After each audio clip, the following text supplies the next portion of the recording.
Good morning. We're here in my little backyard oasis, and we're going to talk about canopies. So, I've got a tarp system here. It's a bat wing tarp.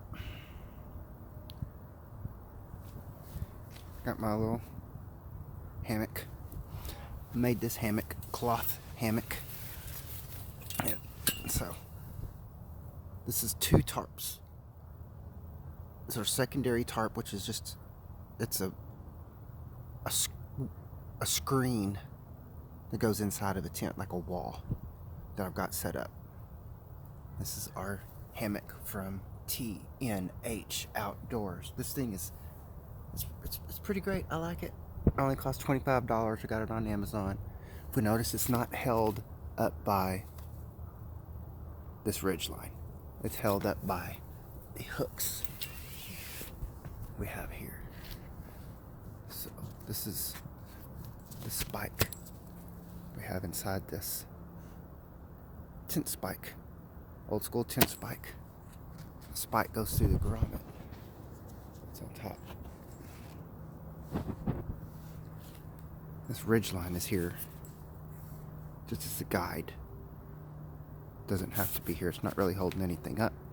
What's really holding it up is this pole. And notice on the ground I have an eye. So here's a knot. Here's a line. Here's a knot. I got this line here is 12 feet long, which is the length of grommet to grommet inside on the canopy. So from this spot out to that one, and then across to here, you got the other one, and then this line that goes up to the top, and all three of these are all the same length. So to get this set up, I set this on the ground, spiked this knot where it really didn't slide back and forth. On the other side, same thing. It's got somewhat a knot here. This is slid a little bit, but it goes across the other side. Spiked there, up, across, and down. That way, with this pole, and I'm gonna let this loose just a little bit. With this pole stuck in the ground, with this pole out, this whole thing will fall down. So this way I can set this up. Set this pole up.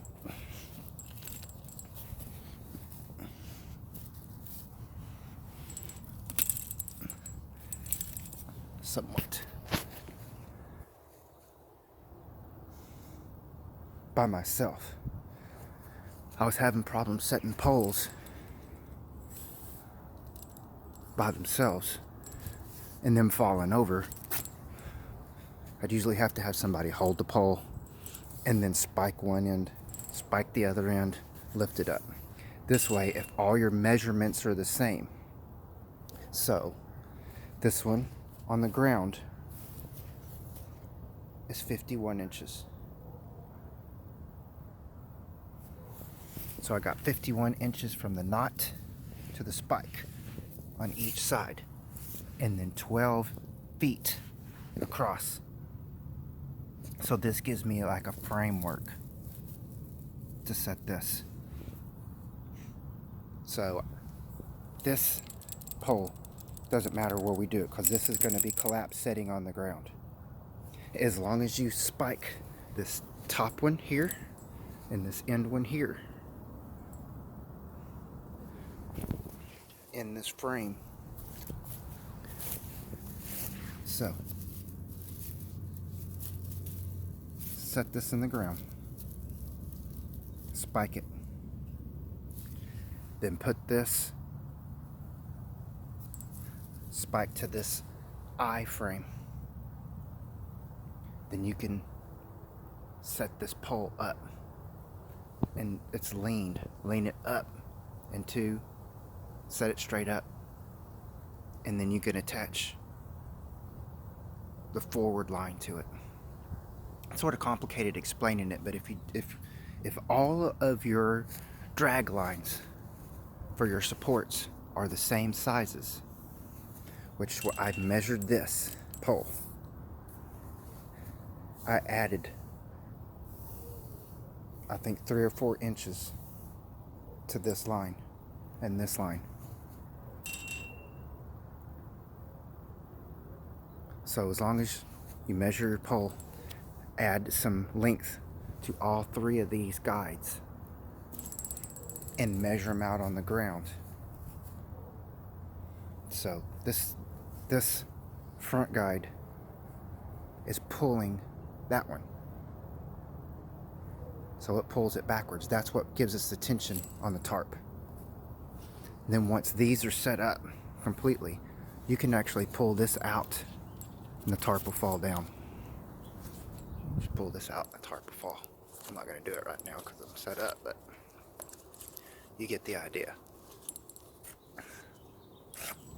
I'm going to pull it out. No, I'm not. There we go. Alright. And then we'll come over here. This is the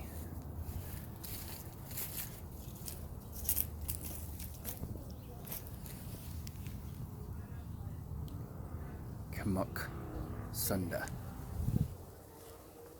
This is a net system that it actually has poles at the bottom that are inside of here that you can pull these through to attach it to a hammock, hang it from a tree. It's not too sturdy, and it's rip stop fabric on the bottom, so it's not too warm. It's cold.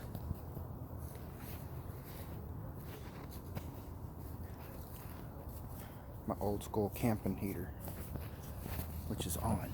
It's produced. Well, it's not on. It went off. Hey, well, I'm gonna go back to probably to take this stuff down, work on the fence. Good day.